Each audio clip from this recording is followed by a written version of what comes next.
à tous, ravi de vous retrouver pour NRTV fait sa culture. Aujourd'hui, une première partie d'émission consacrée au photographe Nadir Mogdad. L'occasion de découvrir ses deux futurs projets et d'en savoir un peu plus sur sa passion. En deuxième partie d'émission, on parlera danse au rythme du hip-hop, du funk, mais aussi des danses folkloriques, notamment avec l'association Folkopier.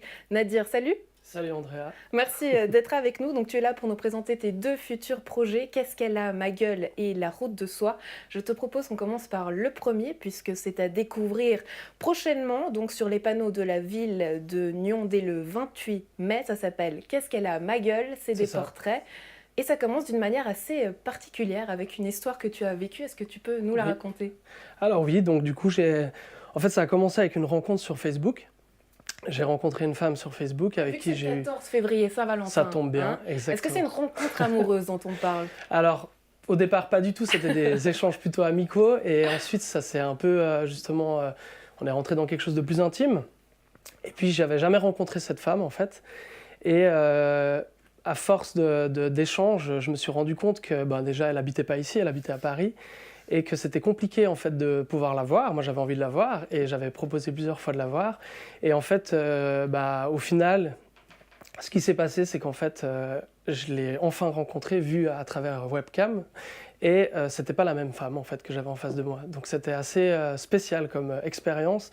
Et elle utilisait... C'était pas la même femme, c'est-à-dire que les photos qu'elle t'avait montrées, c'était pas elle. Exactement ça. Elle utilisait en fait des photos de sa cousine en guise de photos de profil.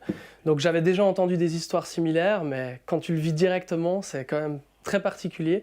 Donc c'était triste hein, comme histoire aussi. J'étais très déçu. Et en même temps, ça m'a poussé à la réflexion. Et je me suis dit, mais en fait, on vit dans quel monde et où on en est arrivé avec cette recherche de perfection en fait, de l'image et de non-acceptation de soi, en fait, de qui on est vraiment. Et c'est vrai que du coup, c'est ce qui m'a amené, c'est l'origine du projet. Et aussi un autre événement qui est arrivé plus ou moins en même temps, c'est un accident que j'ai eu de vélo.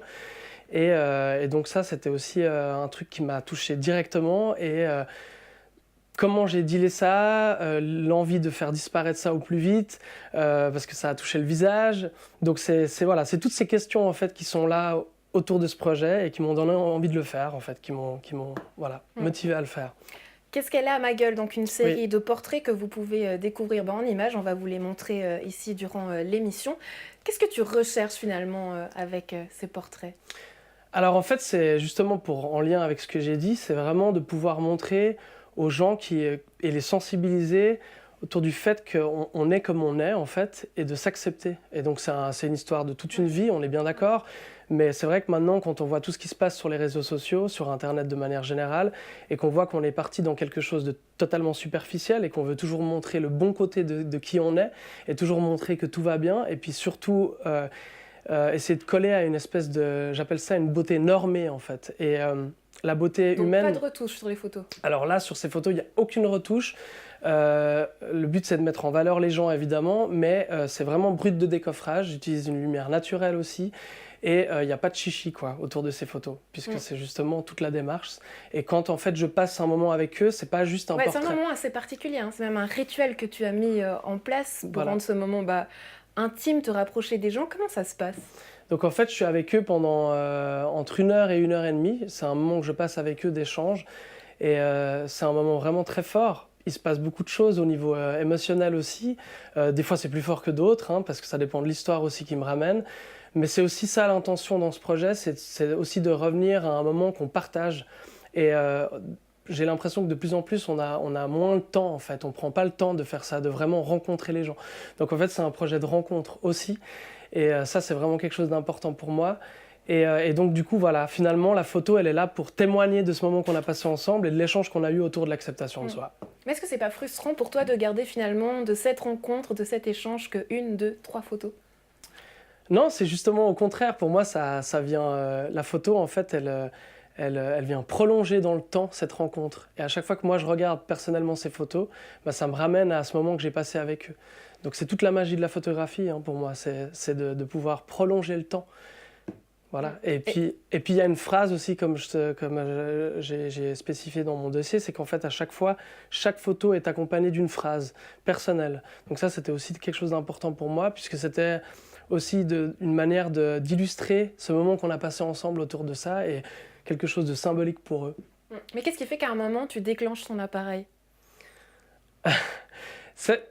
En fait, c'est tout au niveau du feeling. Hein. Y a un moment donné où je me dis c'est le bon moment, quoi. C'est maintenant et du coup voilà. Et ça prend très peu de temps.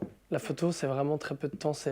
En général, ça dure 1 minute, même pas, quoi. C'est instantané, quoi. Bon, j'ai pas vécu l'expérience, mais c'est assez. Ben, quelque part, ça fait un peu peur. On a l'impression que tu rentres carrément dans l'âme des personnes. C'est assez intimidant. Tu vas chercher les choses jusqu'au bout, jusqu'à ce qu'elles se dévoilent réellement. Ouais, c'est un projet très intime, c'est vrai. Et c'est pour ça que d'ailleurs, quand j'invite les gens ou que les gens me contactent pour ce projet, bah, je précise bien que c'est un projet comme celui-là. Les gens sont préparés, hein, ils n'arrivent pas et ils se disent ouh là, qu'est-ce qui se passe? Donc c'est vraiment très clair ma démarche par rapport à ça. Ouais. Un projet que tu exposeras donc en ville sur les panneaux publicitaires de Nyon, mais que tu souhaites aussi amener plus loin pour rapporter ce message notamment aux enfants dans les écoles. Qu'est-ce qui va se passer avec ce projet? Alors en fait, l'idée, c'est vraiment d'aller sensibiliser les jeunes dans les écoles. C'est encore en train de se construire cette partie-là, puisque j'ai un autre projet dont je vais parler tout à l'heure, enfin là, on va y arriver. Assez vite. Et donc du coup, ça sera à mon retour. Mais je suis déjà en train de poser un peu les choses avec ça. Donc l'idée, c'est d'aller dans les écoles et d'aller sensibiliser les jeunes par rapport à cette acceptation de soi, parce que je pense que c'est eux les premiers touchés aujourd'hui avec ça. Et qu'on en est arrivé, on a vu des expériences quand même qui sont arrivées très graves avec ça.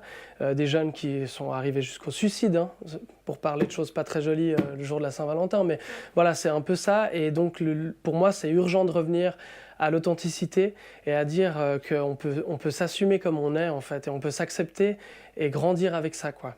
Donc voilà, c'est le message que j'ai vraiment envie de faire passer. Donc pour moi, c'est pas juste ponctuel, c'est un projet sur le long terme. Voilà. Deuxième projet qui arrive, c'est la route de soi. Tu partiras en août en voyage pour une série de reportages photographiques et là on va tous l'envier parce que tu pars du Canada jusqu'en Amérique du Sud pour suivre justement des expatriés suisses. Quels sont tes objectifs? Alors, l'idée, c'est de passer 1 mois avec chaque protagoniste. Donc, c'est des gens que j'ai rencontrés au travers d'amis ou des connaissances. Ça reste dans mon réseau. Et en fait, c'est né un peu... Il y a eu un couple, en fait, qui m'a inspiré vraiment ce projet, qui sont partis à Haïti pour une maison de permaculture. D'ailleurs, malheureusement, ils sont rentrés parce que ça ne s'est pas passé comme ils voulaient. Mais ça fait aussi partie du processus pour moi. Et de t'adapter au fur et à mesure du voyage. Exactement. Ouais. Et le voyage a commencé pour moi déjà maintenant. Et c'est pas peu de le dire, c'est vraiment ça. Et donc en fait, voilà, l'idée c'est de passer 1 mois avec eux et c'est pas juste d'être spectateur, mais c'est d'aller vivre avec eux et de vivre cette expérience avec eux et donc de m'impliquer aussi là-dedans pour pouvoir comprendre au mieux pourquoi ils ont fait le choix de partir, qu'est-ce qui les a poussés à aller à l'étranger et d'aller vivre leurs rêves en fait finalement. Donc c'est un peu ce message-là que j'ai envie de faire passer avec ce projet, de relater ça et sur des expatriés suisses parce que je suis suisse aussi et c'est ça qui m'intéresse de voir. Et pour ce faire, tu as mis sur pied une campagne de crowdfunding. Aujourd'hui, plusieurs personnes utilisent cette manière pour financer leurs projets artistiques ou pour autre chose. Donc finalement, tu demandes aux gens de financer ton voyage. Mais comment est-ce que tu argumentes ça? Qu'est-ce que ça peut leur apporter? Alors en fait, déjà que ce soit clair, je ne demande pas aux gens de financer mon voyage proprement dit, mais tout ce que je vais faire autour de ce voyage et le travail que je vais faire. Donc c'est vrai que pour les gens, c'est pas toujours très clair. Ils se disent non mais lui, il est en train de nous demander de l'argent, il va partir aux Bahamas sur la plage et puis boire son petit cocktail. C'est pas du tout ça. Là, j'ai fait exprès. Qu'est-ce que ça peut apporter aux gens? Alors, en fait, le but c'est déjà ils vont pouvoir me suivre parce que j'ai un blog en fait, j'aurai une page en fait, laroutedesoi.ch. C'est sur cette page que je vais poster toutes les photos de mon voyage, tout ce qui va se passer. Je vais écrire aussi régulièrement des nouvelles. Et puis, je vais ramener plein de choses de ce reportage. Et j'ai envie de faire des expositions. J'ai envie qu'il y ait j'ai envie de faire un livre aussi avec ce projet. Donc, c'est un peu pour tout ça que je demande que les gens m'aident financièrement pour que je puisse les faire voyager avec moi, les faire rêver. Parce que tu vois, quand je t'ai parlé la première fois de ce projet, la première chose qui est arrivée, c'était un sourire. Donc c'est aussi une manière de proposer de faire un voyage que certains ne peuvent pas se permettre de faire finalement. Donc voilà, c'est un peu tout ça que je fais à travers ce crowdfunding, quoi. Et si vous voulez en savoir plus, tout sur le site de Nadir, nadirphotographie.com. Et finalement, toutes ces histoires, dernière question, elles se rejoignent au travers de la photo. La photo, ta grande passion, ton grand amour, on revient à ce 14 février. Pourquoi? Qu'est-ce qu'elle permet, selon toi, la photo? Bah, la photographie, c'est Henri Cartier-Bresson qui parlait de ça, qui disait que l'instant T, il parlait de l'instant T et de l'instant décisif. Et pour moi, la photo, c'est tout autour de ça que ça se joue, c'est-à-dire qu'on arrive à tout à coup figer un instant, mais en même temps, il n'est pas figé parce qu'il continue à vivre à travers cette photo. Donc en fait, il est toujours en mouvement. Et la photographie, pour moi, c'est du mouvement et c'est la vie. Et on arrive En fait, c'est tellement de souvenirs. Pour tout le monde, la photographie, c'est ça. Et pour moi, c'est aussi ce travail-là d'arriver à inscrire quelque chose dans le temps et que ça perdure, en fait, que ça puisse se prolonger et que les gens puissent partager ça des années après. Et on se réjouit donc de découvrir tes futurs projets. Qu'est-ce qu'est la Magueule et la route de soi. Merci Nadir d'avoir été avec nous et bonne route Merci à toi, Andrea. Merci. À présent, on s'intéresse à la danse au rythme du funk et du hip-hop avec Lilia Marsano, professeure de danse à Prangin. Nous sommes allés à sa rencontre pendant un cours. Et 1, 2. Pour moi, la danse, c'est le plaisir, c'est la liberté, le plaisir de se voir dans le miroir. Je danse depuis tout petit âge, à partir de mes 5 ans. Je suis d'origine russe, donc du coup, ma maman m'a amenée à l'école de la danse classique quand j'avais 5 ans. Parce qu'aller regarder le ballet, c'est tout à fait normal, c'est quelque chose très très culturel. 3, 4, 1, 2, 3. Les cours de danse, c'est les cours de danse pour les femmes, pour les adultes. Ça se déroule à Prangin, à l'école de danse de Muriel Hardy. Concernant le style, il s'agit du street jazz, de street dance. Il y a quelques mouvements hip-hop. Du coup, je compose mes chorégraphies, je les crée à la base de la musique, de mes émotions. 1, 2, 3, 4. 1 et 2, 3, 4, 5 et 6 et 7 et 8. 1, 2, 3, 4, 5, 6, 7 et 8 et 1, 2, 3, 4, 5, 6, 7, 8. Le cours dure 1 heure et pendant cette heure, il y a une partie, c'est l'échauffement. Et ensuite, il y a une demi-heure de chorégraphie que je change régulièrement. 1, 2, 3 et 4. Bien sûr, il existe aussi des théâtres où la liberté de mouvement, l'improvisation règne, mais ce n'est pas mon cas. Moi, j'aime bien de voir la progression aussi, vraiment de savoir que notre corps, il dépend de nous, il peut faire ce qu'on lui demande. 1, 2, 3 et 4, et 1, 2, 3 et 4. En réalité, on fait 2 fois. J'exige, oui, c'est vrai que j'exige, c'est d'être plus précis possible.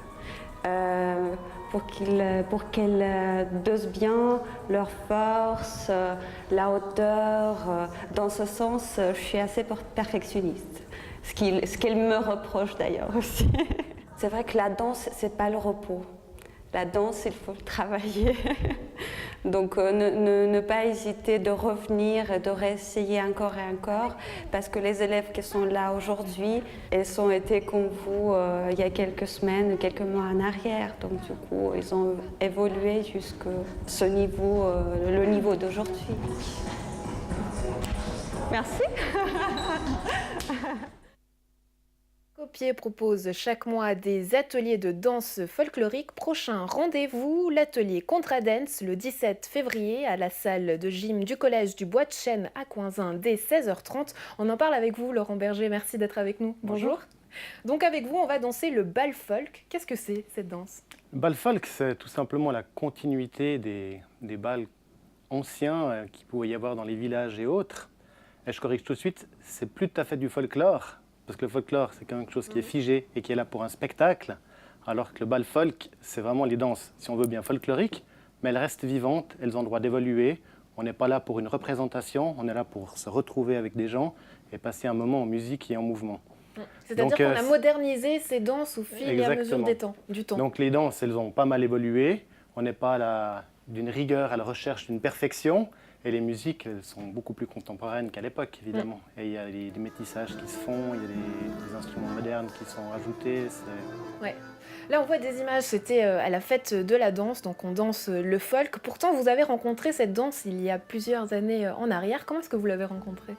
La première fois que j'ai rencontré le folk, c'était en Ardèche, à un grand bal à Saint-Jean-du-Gard, où un ami, je ne connaissais pas du tout, m'a emmené à ce bal. Je n'ai pas dansé de la soirée, mais j'ai adoré les musiques. Et très peu de temps après, je partais aux États-Unis, justement. Et là, une amie m'a un soir emmené à la contradanse. Et depuis ce jour-là, je n'ai pas arrêté. Ouais. Qu'est-ce qui vous plaît dans cette danse?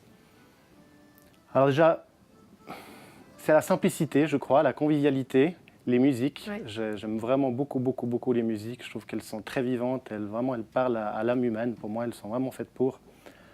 Et puis après, il y a juste cette cohésion entre le mouvement et la musique.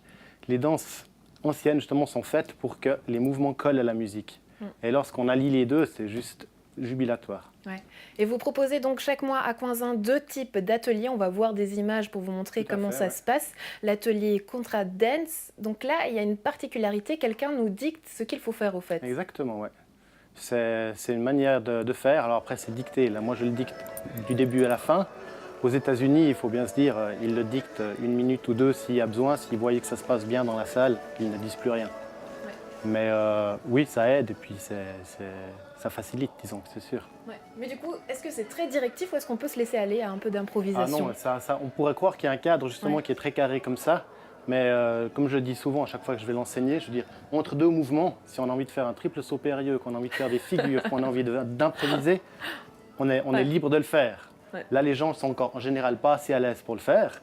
Mais si vous regardez des vidéos qui se passent en Amérique, ils se permettent beaucoup de liberté. Ouais, et un peu de folie finalement. Exactement. Et puis bon, on y revient parce que c'est toujours la Saint-Valentin, donc je suis obligée de vous poser cette question-là. Mais est-ce qu'on est obligé d'être 2 pour participer Absolument à ces cours? Pas. Surtout pas même, j'ai presque envie de dire. La plupart des gens viennent seuls, et s'ils viennent en couple, ils vont de loin pas que danser avec leur couple. On est vraiment là pour rencontrer les gens. Il y a les danses collectives qui sont là pour ça. Il y a évidemment toujours des danses de couple aussi. Mais non, c'est aucune obligation. Alors. Et si je ne suis pas un bon danseur, est-ce que je peux venir? C'est pour ça que les ateliers existent. Les ateliers sont là essentiellement pour nous donner une certaine aisance et pour aller danser en bal. Le but, c'est de danser en bal, c'est pas d'aller danser aux ateliers. Faire des ateliers justement pour plus tard proposer un bal et que tout le monde fasse la fête et puisse danser. Exactement. Pourquoi est-ce que ces danses finalement riment avec bal ou vont toujours de pair? Parce qu'il y a toujours le côté festif et puis le côté rencontre. Donc à la base, c'était des fêtes de village. Les fêtes de village n'existant plus, ou des fêtes de cérémonie, de mariage, de communion, de ce qu'on veut, on dansait. Aujourd'hui, on danse parce qu'on a envie de danser. Donc il y a toujours des musiciens live au bal. C'est aussi une part importante. Et puis après, il faut se laisser aller et puis avoir du plaisir. On n'est pas dans la perfection, justement. On est plus dans la rencontre. Ouais. Et beaucoup de gens, finalement, ils vont à moitié pour danser, à moitié pour papoter. Ouais, ou peut-être trouver l'amour, c'est ça? Peut-être aussi, probablement, bien sûr. Il y a plein d'histoires dans ce genre, évidemment. Mais du coup, cette modernité, comment est-ce que vous l'avez apportée à ces danses? Est-ce que ça passe par la musique, ça passe par les pas de danse qu'on change? Qu'est-ce qui a apporté cette modernité? Je pense essentiellement la musique, évidemment. Ouais. Et puis après, le fait qu'il n'y ait pas trop de rigueur dans les pas. Il y a évidemment toujours une certaine manière de faire qui, pour moi, sera plus plaisante. Mais on peut très bien la faire d'une autre manière et personne ne sera là pour venir nous taper sur les doigts parce qu'on a osé improviser ou le faire différemment. On a cette liberté-là. Tant qu'on ne casse pas la cohésion du groupe, c'est ça qui est le plus important au final. Ouais. Une danse qui se fait en groupe, c'est tout le monde avant juste sa propre performance? Non, justement, ce n'est pas une performance, c'est juste vraiment, on se met ensemble et on passe un moment ensemble dans le mouvement avec la musique. Ouais. Et c'est ça qui est plaisant. Ouais. Si vous deviez convaincre les personnes qui nous regardent et qui hésitent encore à venir, qu'est-ce que vous leur dites, Laurent? De sortir l'image du folklore de la tête, parce qu'il n'y a ni costume, ni musique plan-plan. J'ai envie de dire qu'on peut des fois avoir comme image du folklorique. Je ne veux pas dire que ce l'est forcément, mais c'est l'image qu'on en a. Et c'est vraiment juste un moment convivial avec de la musique qui est plutôt moderne que folklorique et qui évolue et qui va avec son temps. Et donc la prochaine date à ne pas manquer, c'est le 17 février à la salle de gym du collège de Bois-de-Chêne. Toutes les informations aussi sur le site folkopied.ch. Merci Laurent d'avoir été avec nous et puis bonne danse. Merci beaucoup. Pour terminer l'émission, les dates à ne pas manquer avec l'agenda.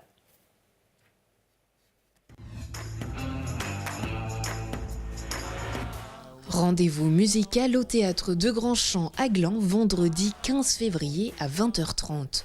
Vous aurez l'occasion de revivre le succès phénoménal aux allures de thriller du groupe pop suédois Page. En 1980, les 4 artistes remplissent les salles et font la une des journaux People. En février 1986, c'est le drame. Les membres du groupe disparaissent dans un bois par une nuit glaciale. Retour sur cette nuit mystérieuse en musique. Du côté de Nyon, le vendredi 15 février promet lui aussi d'enchanter vos oreilles. Tout d'abord à l'espace et la Grenette avec un vernissage concert de Petit Greg, Francesco et compagnie pour la prochaine exposition du 15 février au 9 mars. Ensuite, du côté de la Parenthèse, Tendinista vous proposera un moment rock psychédélique lors du vernissage de son nouvel album. Rendez-vous dès 22h. Samedi 16 février, participez à l'action qui fait du bien, les bombers qui réchauffent. Durant la journée, l'association District distribuera 5 blousons neufs pour les personnes dans le besoin. Ils seront accrochés sur les fontaines de Rive. Sur les planches du Casino Théâtre de Rolle, vous pourrez découvrir Three Ages, une pièce chorégraphique, un spectacle saisissant reflet de nos existences qui avancent, où les corps dansent la vie sous la forme d'un triptyque entre rêve, espoir et regret. Rendez-vous le vendredi 15 février à 20h, puis le samedi 16 février à 19h.